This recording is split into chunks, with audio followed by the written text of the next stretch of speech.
Welcome, everyone. This is Oracle Apex Office Hours, and it's January 23rd, 2025. So it's the first time you've seen me on Office Hours as a host in several months because of all the travel last year and spreading the good word about Apex. I am Jason Haynes. I'm a Senior Principal Product Manager on the Apex PM team and the greater Apex team. So we're joined with a number of different people on the call today, participants and also presenters, talking about our next set of topics. And this is going to be what's new in Apex 24.2. It's part 2 of a 4-part series. So first, we have some announcements and some updates just to bring you up to speed with what's going on. We have a bunch of new Oracle Apex blog posts specifically for Apex 24.2 new features, creating a data model using AI, enhancing Oracle Fusion applications integration, database object dependencies, and so much more. Pay attention to this space because we're going to have a lot of great content for you today. If you want to learn more about the different blogs that are available on our website, go to blogs.oracle.com/apex. So in this 4-part series, last week we talked about vector search support in search configurations, AI configuration with RAG sources, dynamic action, generate text with Gen AI, and create custom data models using AI. It was a great session with a lot of great content. And today we're going to be talking about a variety of other topics, including Oracle Fusion Cloud applications, REST source enhancements, select many improvements, and application object dependencies. And you can see there, we have another session next week and then another session the week after. So hopefully in this 4-part series, you're all going to get a great exposure to all the different features that we've all worked so hard on the Apex team to bake into the latest release of Apex. So upcoming in-person conferences. Next week, I'm going to be in Austin with a few team members, Paige and Dahlia. We're going to be at the Austin HQ campus for Oracle, so it's the Oracle headquarters, and we're offering a boot camp. So we're going to introduce Apex to a whole new lot of people that have never used Apex before, or maybe have heard about it and want to learn more. And it's just going to be an exciting opportunity for people to learn about the power of Apex and what they can do with it. And of course, they're going to learn about some of the great 24.2 new features. There's also the Iberian tour for Apex. That's going to be happening on February 10th through 17th in all the cities listed there. So if you want more insight as to the events coming up, go to apex.oracle.com/go/events. And this link is also available in the menu on our website if you don't remember that link. So another conference that's coming up is Apex World. It's the 15th anniversary coming up. It's going to be on March 20th and 21st. Don't ask me where it is, but it's over there somewhere. And see, I'm in the US, so I'm quite, playing catch up with all these events around the world. And in this particular case, it's another European conference. We have so many going on simultaneously in some months. We've got a lot of great content coming to you, hopefully within reach. In addition to that, we're gearing up for Kscope 25 in Dallas-Fort Worth area. This is going to be another OD Tug presentation of Kscope, and we're excited to be there. We're going to also have another full Apex boot camp. The one in Austin is just a 1-day, but what we've been doing 2 years so far is the Apex boot camp at Kscope 20, whatever, 25, 24, and even 23 is what we did, but that'll be 2.5 days. And in addition, we're going to have all kinds of Apex sessions from the community at large and other people who had their sessions accepted. It's going to be an exciting time to meet the Apex team and obviously work with spend some time with us. We have open mic night at Kscope. There's so many good things that come out of that particular conference. And it is probably the largest one in North America in Texas. So the Oracle Apex Developer Professional path has been updated to align with Apex 24.2, and it covers AI in great detail. There's a lot of great stuff here, but I want to try to move on to get everyone started with the new content. But just be advised that you can go to our website, go to Learn and Training, and you can learn all about the different training options that we have for Apex that are available for free. And they'll give you great insight into how to use all the wonderful features and hopefully make you a more skilled and capable Oracle developer using Apex as your platform of choice. So if you have any questions during this session, please only post relevant questions in the Q&A section of Zoom. Don't type in the chat your question. We want to have an opportunity with the team that's on the call to be able to answer you specifically. So please use that Q&A feature. If your question requires a deeper understanding, please go to our forum at apex.oracle.com/forum. There you can create a new post, and we'll be sure to follow up and help understand your issue and perhaps offer you some solutions that allow you to move forward if you have any blockers. But sometimes it's just questions and answers, and we can move on. So again, please use the chat for chat, use the Q&A for your questions. So again, This four-part series is where we are. We're on number 2 today. We're going to be talking about the topics listed, and we have a variety of speakers that are going to be speaking about the features that they worked on themselves to develop and deliver in the product. We have Jeff Kemp, Sonali, Inamdar. Sonali's new. This is going to be her first Apex office hours on the Apex team. And we, of course, have Carsten, Czarski, and Alexis Galdamez. So hopefully I didn't do so bad on those name pronunciations. But again, we're all working together and try to present this great content to a global audience. So if some of the ways we speak and some of the ways we're talking about things are just not perfect, take it with a grain of salt. The information's great, and we're really trying to help the community get up to speed with all of this. And I know I speak pretty quick. I know that even Alexis speaks quicker than I do sometimes. We'll try to keep things slowed down and keep everybody happy with the content being delivered. We're going to try to wrap this up right at the top of the hour. So with our first presenter, it'll be Jeff Kemp talking about application object dependencies that is new in Apex 24.2. So stop sharing my screen and allow Jeff to take over. Welcome, Jeff. Thank you very much. Welcome everybody to Apex 24.2, which hopefully you'll all install on your systems very shortly. I'm just going to share my screen. So I've been privileged to work on the Apex team for 4 years now, and recently we started building the database object dependencies report.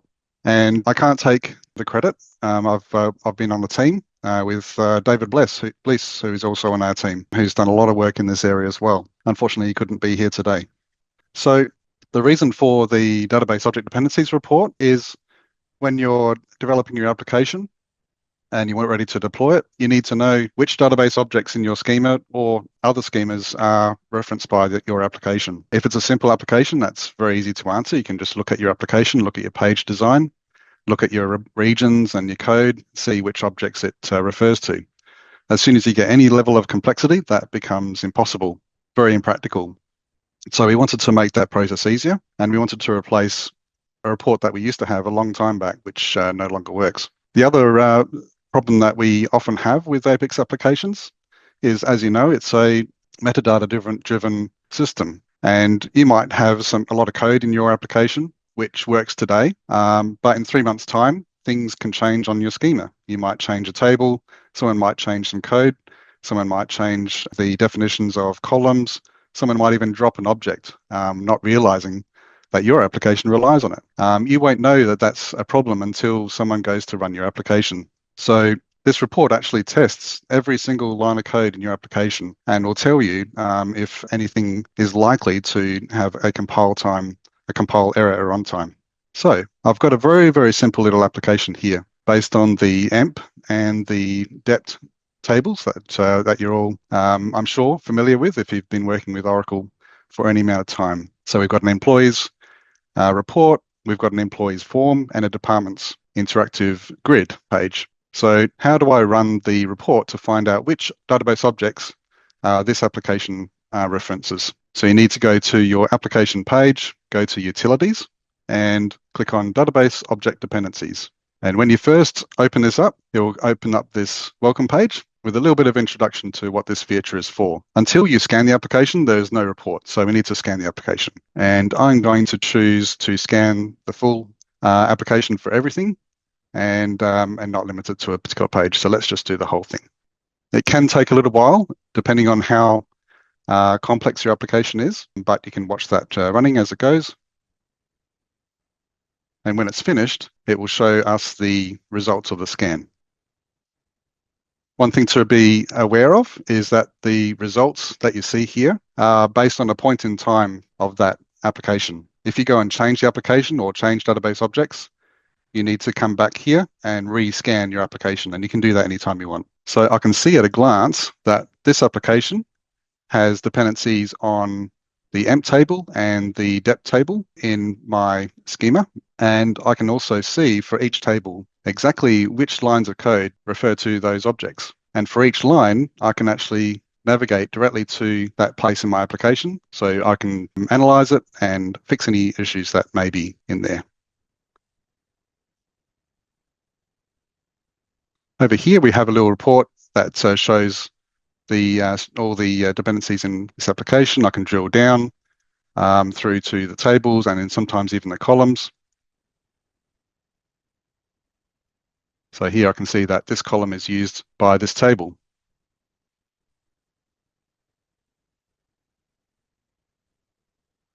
See which schemas it relies on. The other thing we also show are any system dependencies, so things like Apex APIs and synonyms. Now, what I want to do is show what happens if I make a change to the schema. So if I go to the object browser, notice we have a table column called com. And I'm going to very quickly make a little change to this, see if I can break this scan. So go to my emp table. And I'm going to rename com to remove the abbreviation because I don't like abbreviations.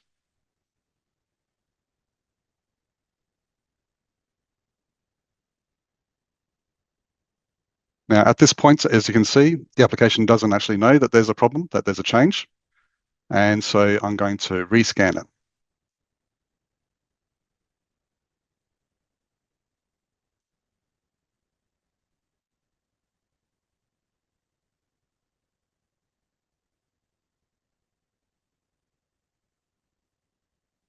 Here we go.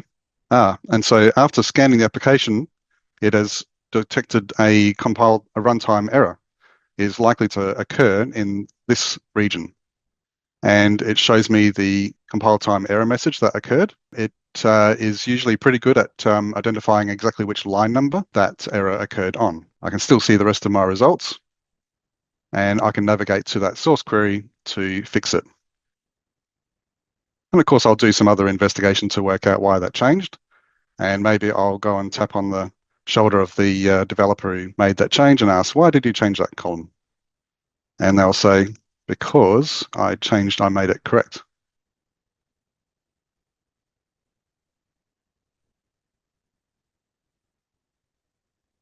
And so now I can just rescan again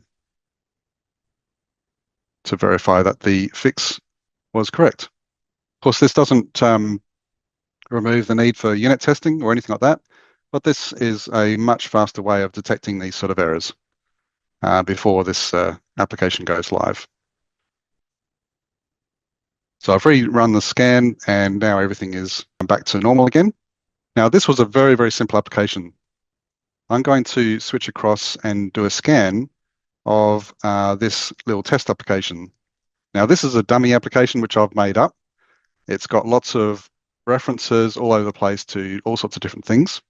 So it's not a proper application. It's just one that I use to test my scanner. But it's useful for this demo to just show the range of different objects that it will analyze.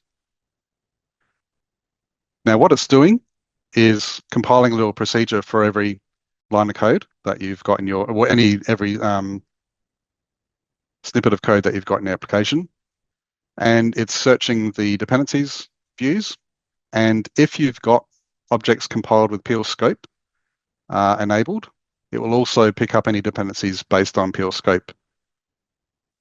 So you can see that this test application has got dependencies on views and tables, sequences, types, materialized views, one schema, functions, procedures, and so on. And it's got some errors, which I've deliberately put into my application just to test that the error reporting works. So that was just a very quick overview of the dependencies, object dependencies report. All of this is backed by a fully documented set of views and a PL/SQL API, which you can use. You can actually integrate this into your applications. You don't need to use this report if you don't want to. If you want to build your own integrations, you can call this API directly and then query these views in whichever way you like to suit your purposes. That's it. Thank you. Thanks so much for that, Jeff. That was a great overview of that new feature. Can't wait to use it myself. All right, that was application object dependencies in Apex 24.2. Next up, we have Sonali talking about Oracle Fusion Cloud applications. So this is something else that continues to be improved with every release of Apex. So we're very excited to have this opportunity to have Sonali, for her first time on Apex Office Hours, talk about this wonderful new feature. Over to you, Sonali. Thank you, Jason. And hello, everyone. I am really excited to be presenting to you today. And let's get started. Today, I will review with you what is new in Oracle Apex 24.2 to help you build Apex applications integrated with Oracle Fusion Cloud applications. The OCI DB Tools wizard is enhanced with Integrate to Fusion applications support to connect your Apex instance with your Fusion instance. This integration will automatically provision the security artifacts needed for establishing OAuth trust between Apex and Fusion. A remote server and web credential is also defined. Next, the Fusion Integrated Sample app is created by you in your Apex database such that it is configured for Fusion single sign-on. You can run the sample application and log in with Fusion credentials. You can then extend the functionality of Fusion Integrated Sample app by adding support to invoke Fusion REST APIs and build custom application flows using Fusion data. Lastly, Oracle Cloud Applications Boss REST Service REST Data Source is a new type of REST data source in Apex 24.2 that supports invocation of Fusion REST APIs with /API/boss pattern. And now, without further ado, I will show you a demo of this functionality. So you'll notice, and I hope you're seeing the new screen now, you'll notice that I am logged in to my OCI Cloud console, and this environment has two Fusion applications environments provisioned to it, a dev and a prod. So starting in this Tennessee, I will next navigate to Developer Services, Database Tools Connections. I'm now going to create a connection to my Apex instance.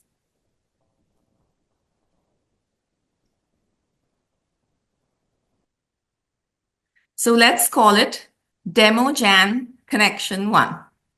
I'll leave the compartment as is, which is my Apex compartment. Next, I will enter the database information with connection type Oracle Database. I am the admin user, and I do require to be the admin user to be able to establish this connection. I'll choose a pre-created secret, and next I need to enter the database connection string. So let me go ahead and do that. Here we go.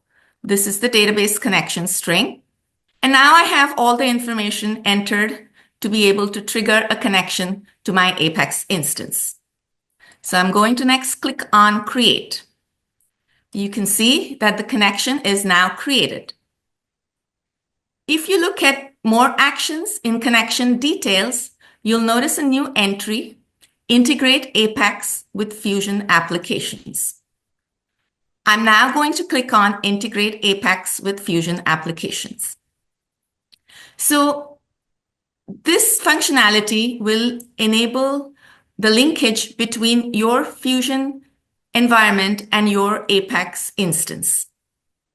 So now what I'll do is I'll choose the Fusion Applications environment that I want to create a connection to.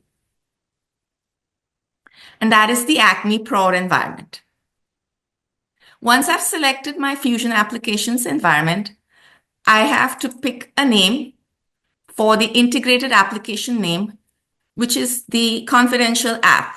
And usually I like to prefix this with the connection name. So here, let us just prefix it with Demo Jan and the integrated application name that shows up by default. Next, I need to enter the Apex instance URL. So let me go ahead and do that. And now we have the Apex instance URL. And with the information provided, I am now ready to trigger that linkage between my Fusion Cloud Applications instance that I have selected and the Apex database. So let me go ahead and click Integrate. There you have it. What you'll see is that behind the scenes, what we're doing for you is that we're provisioning all the artifacts that are required in your Fusion IDCS and the artifacts that are required in your Apex database, right? So with this, you have now OAuth trust established between Apex and your Fusion instance. All right, so now what I'll do is I will navigate to the application builder. So here I'm already logged in and you can see the Apex application builder screen. So now what I'll do next is I will create the Fusion integrated starter application. You'll notice a new entry when I click on create, and the new entry is create Fusion integration. So let me select the create Fusion integration option. I now see a screen where I have to select my Fusion instance. There you go. I have selected the Fusion instance that I just created a connection to. And now that I've selected the Fusion instance, all I have to do is click on Create Application. And you have it. You have created the starter application that will run in Apex, and that is also connected to your Fusion instance. So let's try to run the application. I have to sign in with my Fusion credentials. Notice that the Fusion sign-in screen has popped up, right? And that is because we have actually established the connection and the linkage between your Fusion instance and your Apex instance. So now I'm going to go ahead and log in. And I'm signed in. So I entered my Fusion credentials to sign in into my Apex application. And I will accept to allow the access. And there you go. I am now running my Fusion integrated sample app. And when I click on Fusion Cloud Applications, it takes me directly to my Fusion instance. So for those of you who are familiar with Fusion, this is your Fusion homepage, right? And with just a single click, I'm able to navigate from my Fusion integrated sample app into my Fusion Cloud Applications instance. And next, what I'll show you is the Oracle BOSS REST data source, which is also new in Apex 24.2. Okay, so let me head back into my Apex app builder.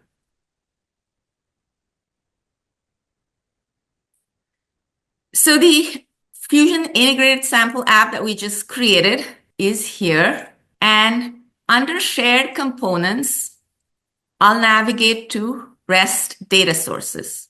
You'll see that currently there are no REST data sources defined, right?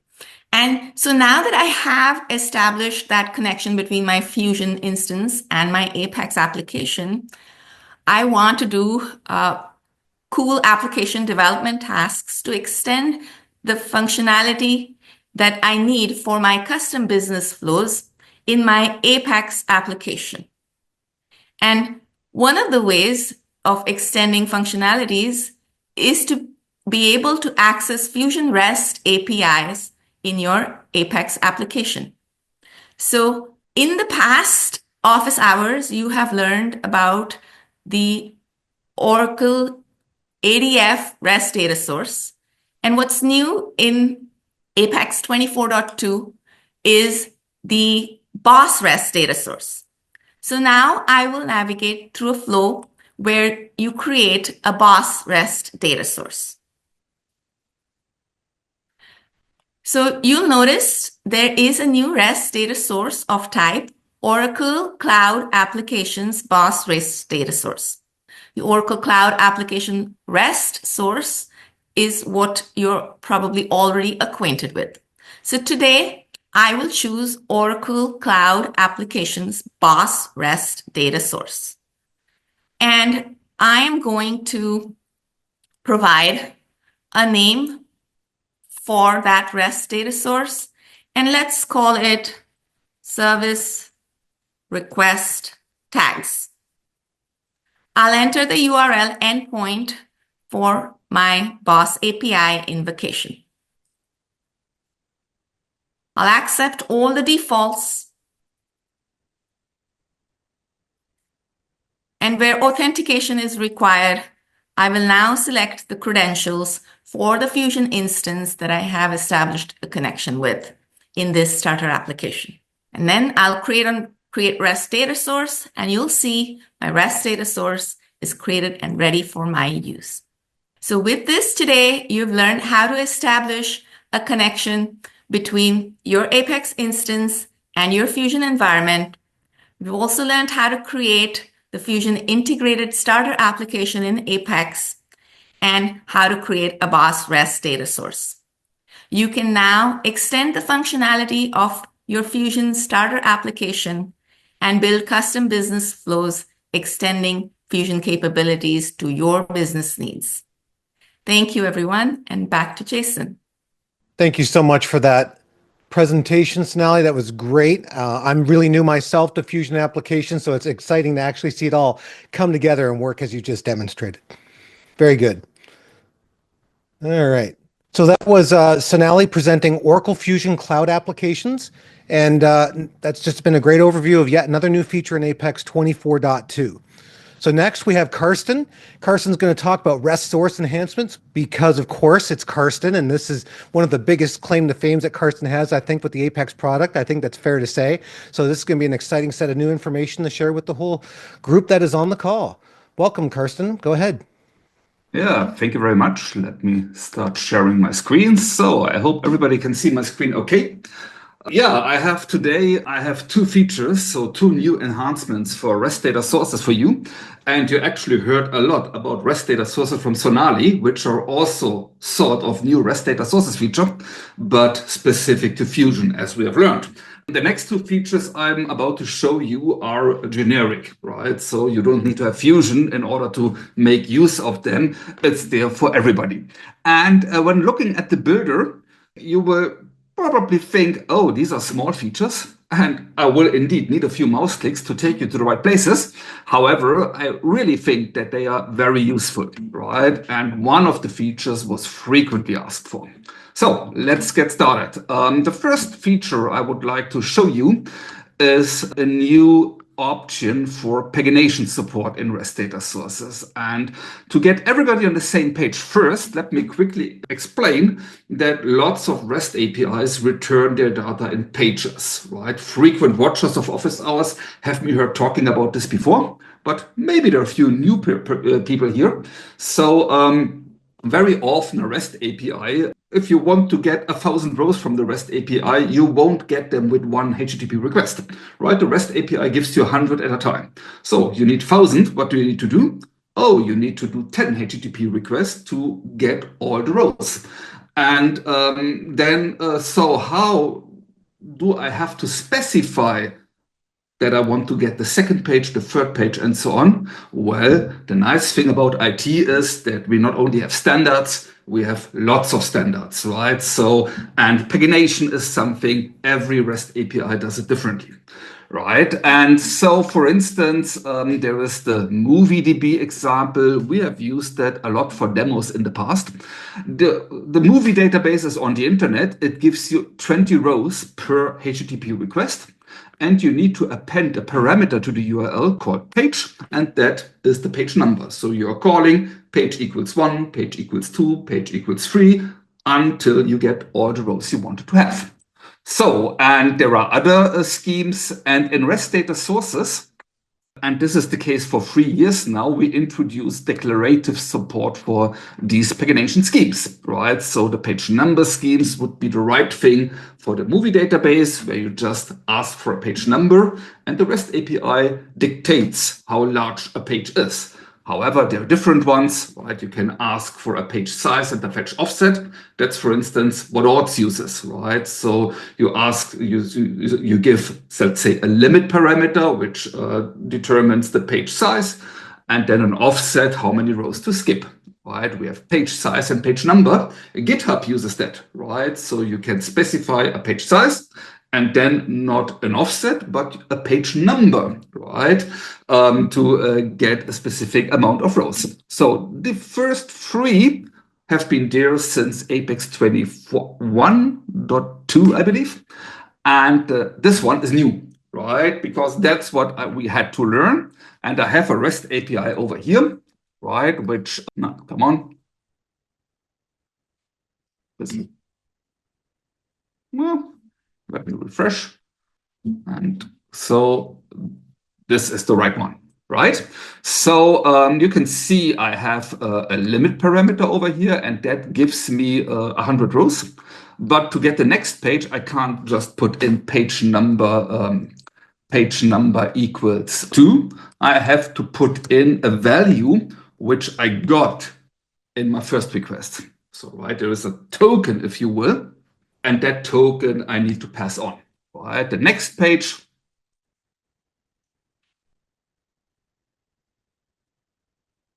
NPA next cursor.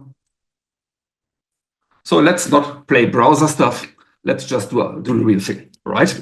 So this is cursor, it's called, not next cursor. So this is, and now as you can see, I can now get the second set of rows, right? And to get the first page, I need to pass in a different value. This is what we call token-based pagination. It's also used on the internet pretty often, right? And I have configured that as declarative settings again over here, right? So we use the new page size and page token parameter.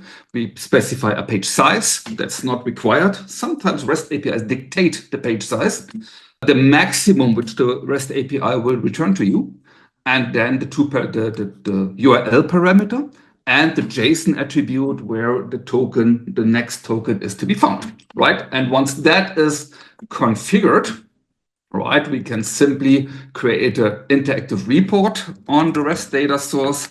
And I did that in advance already. And we can see the impact of this if we simply ask for 1,000 rows, right? So, and now you can see I can scroll that through. And in order to get all that, Apex must have done the sequence of HTTP requests, right? It must have extracted the token and constructed the URL to pass the next token. And with Apex 24.2, if you have to deal with REST APIs following that authentication, that pagination scheme, then you can simply set it up declaratively. The other 3 are there as well, of course, right? The next feature I would like to show you, and that is something which I can remember since we introduced REST data sources. I was asked for that every now and then, right? And let me now again have a look into our REST data sources. And experienced REST data sources users know that the URL in Apex is split into 2 parts, right? We have what we call the remote server, and then we have what we call the URL path prefix. And the actual URL which Apex invokes is the 2 things together. So, and this concept allows us, when we are deploying an application from test to production, and now assume you have 1 remote server and 55 REST APIs using the same remote server, and now you want to move that from test to production or from tenant A to tenant B, you only have to change the remote server object, and then all the REST APIs are adjusted. That's the case since REST sources were introduced. So what is new now? So what we learned is that some requirements are not just to change the REST data source during a deployment process. Sometimes you want to really have it dynamically, right? Based on a workspace, based on an application ID maybe, right? Based on a tenant identification. And that is something you can do now. We are now able to have a dynamic URL at runtime, right? And that's what I was asked for so many times. So let's see how that is configured. So everything is there already. And when you create a new REST data source, the remote server object gets created for you. So, and then you will find it here. Let me edit that. Come on. And here you see the new feature. You can now specify a configuration procedure. And that configuration procedure allows you to have a dynamic URL. So you can compute the URL based on your environment, if you will, right? So in this case, I'm doing it off the application ID. So for application ID 100, I'm using this this URL. And for everything else, I will use a different one. And you can see it uses a bit of a replacement thing. So I have a base URL with a placeholder, and the placeholder gets a value. And you can even have more placeholders. So that's a super simple example. And we have a procedure here. We declare the procedure over there. So, and once that is in place, when we look at our first example again, let's have a look, right? Quickly enable debug and see which URL this actually called. It's application 100. It should be localhost.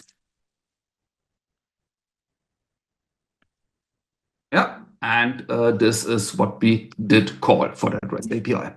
Okay, so now let's play multi-tenant, right? So my multi-tenancy, it's the poor man's multi-tenancy. I just copy the application.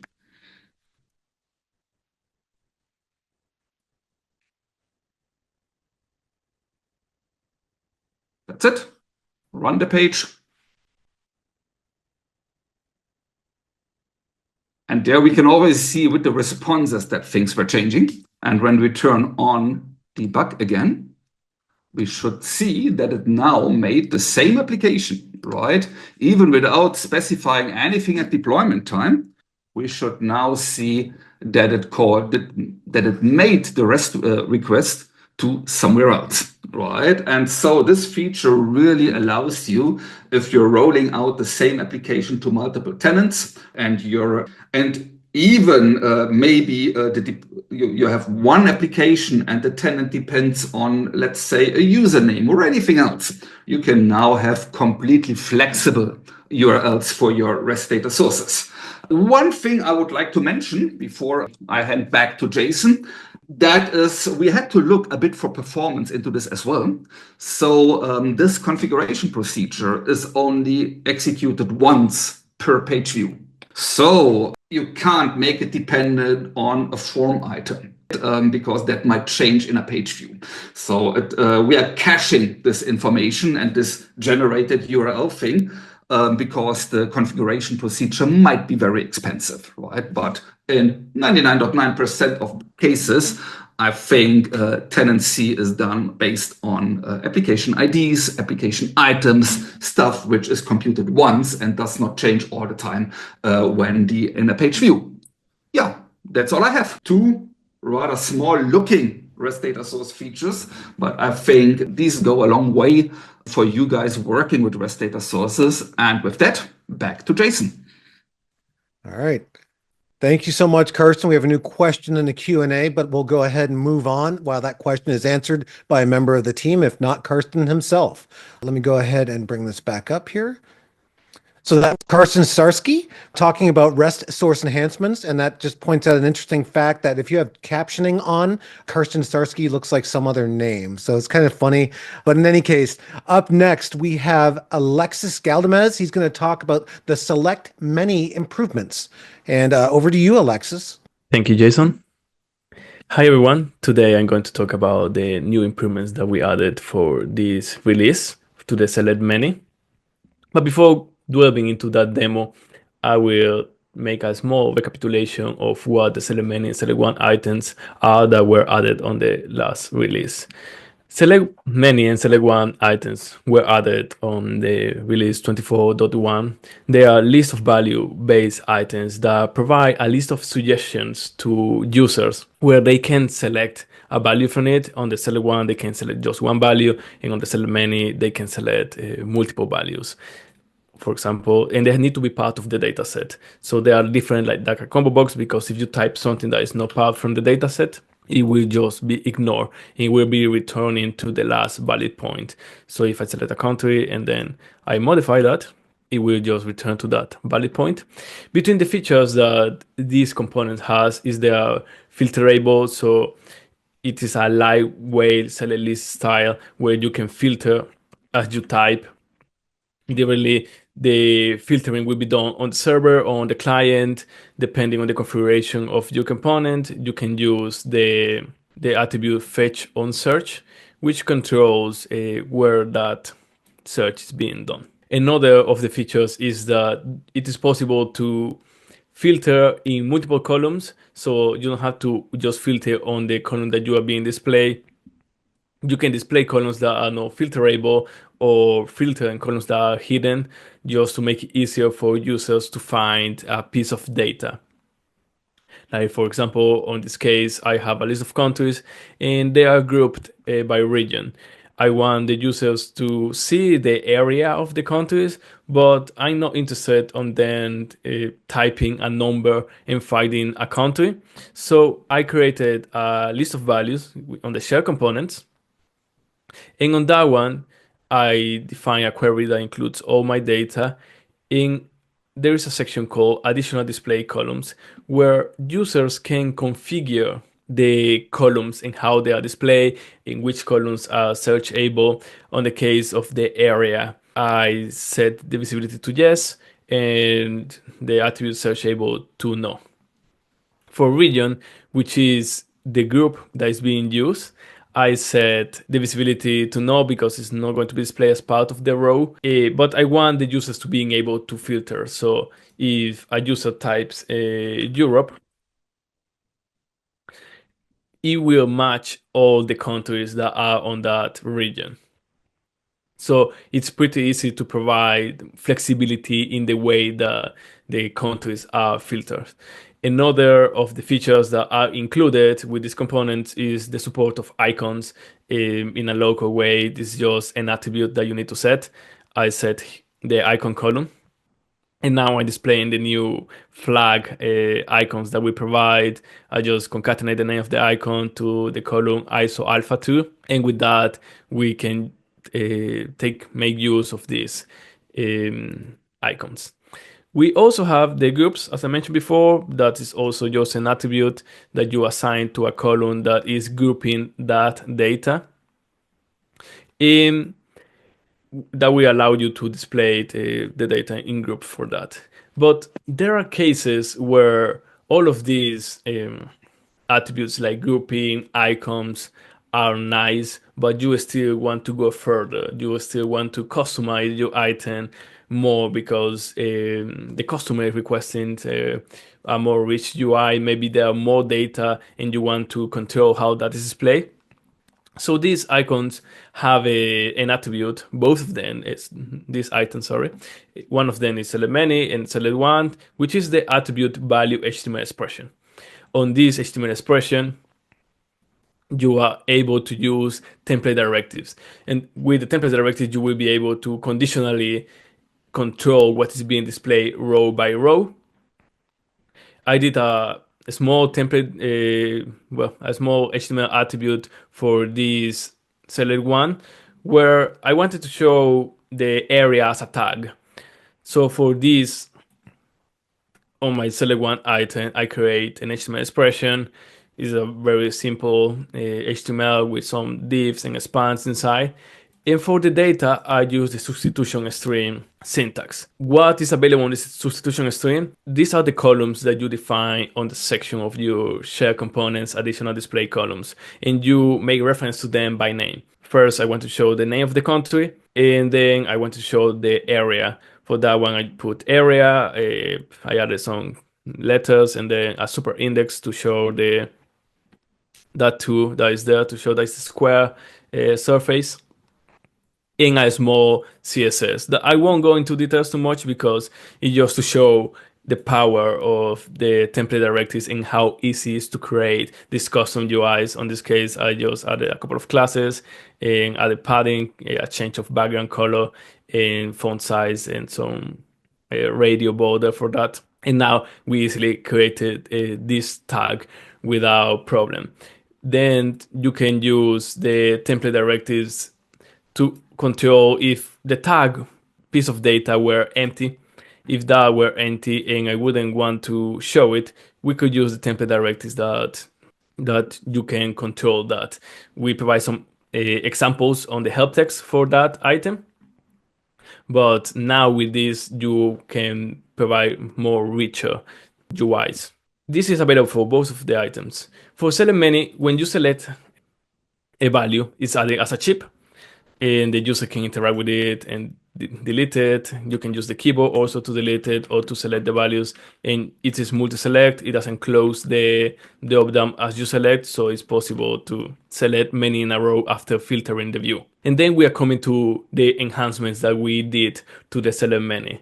So let's take a look to which was the problem that we wanted to address for this feature. On the select menu, we have an attribute which is called display value as, and that has two values, chips and comma separated list. For chips, what it's going to do is when you don't have the focus on the item, they continue being displaying as chips. But there is also another side effect of this attribute. That is that the item will grow on height. So you add more, it will continue growing and growing until you finish selecting the values, and that is nice. Sometimes that is the UI you are looking for, but there are other times maybe the item is next to another item where you don't want the item to take as much size as possible, or you don't want the item to push other items down and grow indefinitely.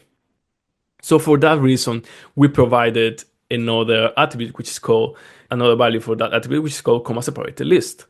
Let's go to instance 24.1 for that. When you select that, the item will never grow on height. You can add as many as you want, and it will continue adding them, but they are going to be just scroll to the left, depending on your document direction. And then it's nice because the UI is more consistent, and it's that the look and feel that you want to go. You have more control over the height of each of your items. But there is a problem here, which is that it is not possible to know how many values have been selected. Now, if a user wants to know, maybe they are selecting 20, 25, there is no way. So they either have to count them manually or take a look on the list and also check. It's harder to do. So we saw that use case and found a way to improve it to make it easier for the end users to know how many values have been selected.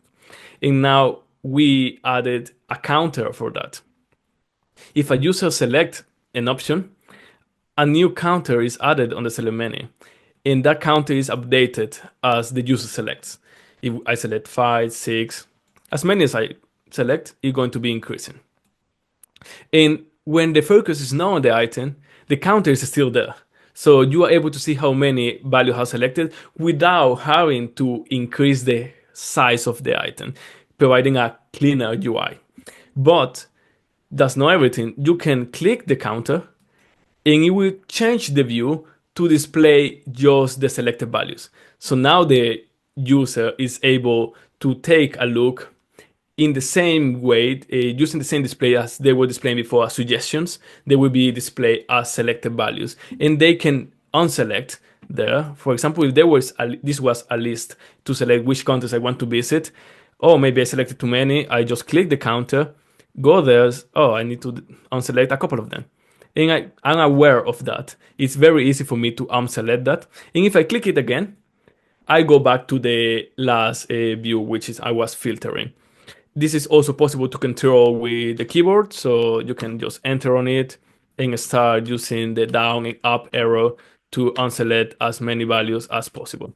If you reach to the value equals 0 when there is nothing being selected, the counter will disappear. So now if I start changing to the filter view and start typing, the counter is not there. So the counter will be there when there is more of one value selected. On the case that you have a value that is not part of your data set coming from the session state, normally these values are displayed as a normal chip on the select menu. But when you click on it, it will be displayed as on the counter also as selected, and it will live next to other values like on this case, but you can unselect it, of course, just showing an edge case for that. And with that, it finished the demonstration of the new improvements for Select Many. I hope you like it, this new improvement, and we committed to continue improving our items to improve the user experience for all of us. Thank you so much. Back to you, Jason. Thank you, Alexis. That is simply fantastic. I can't wait to use this feature myself. So just to wrap things up, everyone, this was Alexis Galdamez talking about the new Select Many page item and the improvements around it. It's a very exciting time to be an Apex developer, as always. I mean, this whole ride with new features is just tremendous. So now we're just reviewing some of the Q&A at this time with the remaining people that are on the call asking questions in the Q&A.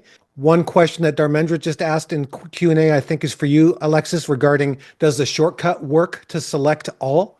We still do not have a shortcut to select all. Is it still possible to use the API, the documented API, to set like a custom code to select all? But it's one of the improvements that we have on our list to take a look to the future.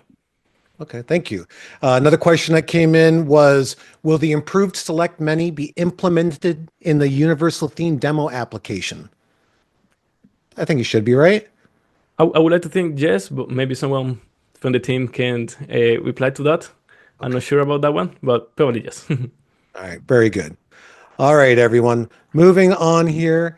I'm sharing my screen. We have a couple more sessions up ahead with Apex 24.2 new features coming on January 30th. We're going to talk more about workflow and human task enhancements, document generator service integration enhancements, and template component grouped headers, and even faceted search enhancements. We also have a whole bunch of delivered features that were implemented in 24.2 as represented in the Apex Ideas app. And then looking forward to the first week of February, we're going to be talking about building components directly on JSON columns and a lot of other goodness with JSON-related features. So everyone, I just want to say thank you for attending. Thank you to our presenters today. And thank you to the members of the Apex team that were able to be here to answer questions live in the Q&A. Please don't forget that we have a forum, and use the forum as much as you can to ask your questions and allow us to be part of your conversation to continue to make the Apex product that we all love so much better and better with each release, as well as continue to engage with you, the community that makes Apex what it is today and how successful it is. Thank you for being here. We will see you next time, everyone. Enjoy the rest of your week. Thank you.